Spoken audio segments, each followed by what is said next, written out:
En juin dernier, alors que la justice l'avait autorisé à partir vivre en Nouvelle-Aquitaine, avec interdiction de quitter la région, Pierre Palmade, mis en examen pour homicide et blessures involontaires, s'était installé à Bordeaux, juste en face du domicile de sa sœur.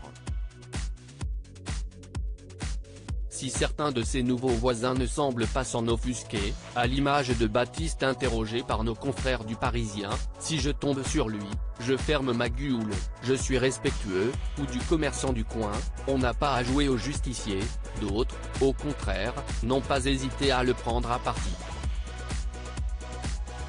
Une voisine a ainsi révélé au quotidien français qu'il arrive, à Pierre Palmade, d'être traité d'assassin. Des propos qui ne choquent pas, outre mesure, certains locaux qui le croisent régulièrement, c'est l'ombre de lui-même. Mais ça ne me fait pas de la peine, faut qu'il paie pour ses conneries.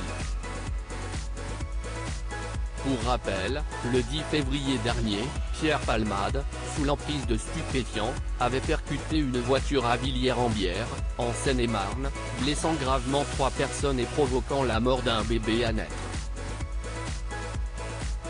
Depuis, l'humoriste a été placé sous contrôle judiciaire strict.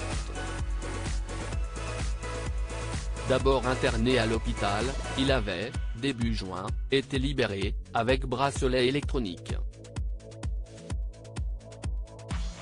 Il n'était alors plus contraint à une hospitalisation en continu, en revanche, il avait toujours l'obligation de poursuivre son traitement pour soigner ses addictions.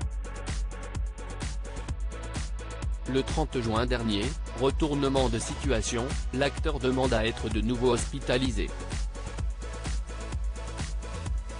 De retour à l'hôpital après une sortie en boîte de nuit, cela s'est passé dans la nuit du 24 au 25 juin, soit 5 jours avant sa nouvelle hospitalisation.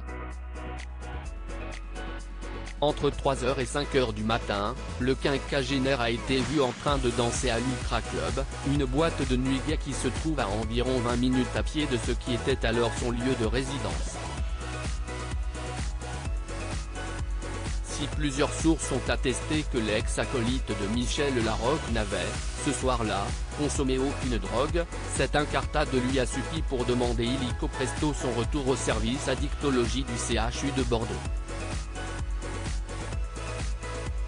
Aurait-il peur d'une possible rechute? Cela est bien possible quand on sait qu'il combat depuis des décennies son addiction aux drogues artificielles. Le 8 juillet dernier, le Parisien est allé à sa rencontre.